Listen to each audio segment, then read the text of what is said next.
Welcome to Fedora 37, the latest version of Fedora OS that was released on November last year. Some of its key features include Btrfs, GNOME 43, and Wayland.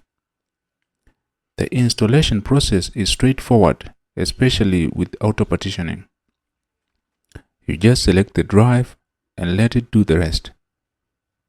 At this point, I'm gonna fast forward to the end of the installation. Now once you're done installing, this is what you are greeted with.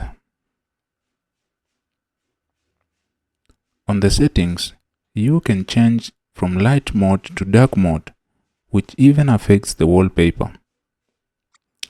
On the About section, we can see that it's using GNOME 43 and Wayland as mentioned earlier. It comes with most of the basic apps and no unwanted programs. Any extra software that you might need can easily be downloaded from the software store. Alternatively, you can use DNF or yum command to install software via the terminal if that's what you prefer. It comes with Firefox as the only browser. But if you want Chrome or any other browser for that matter, you will easily get it from the software store.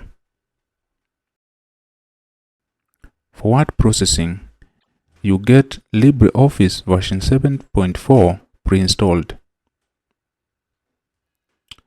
For virtual environment, you have boxes, but if you prefer KVM like me, you can easily download it too.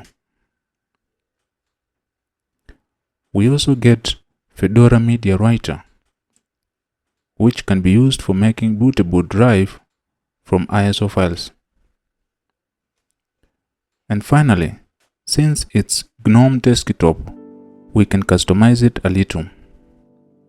I like having my dock on the left, so I will go ahead and install Dash2Dock extension and make the changes.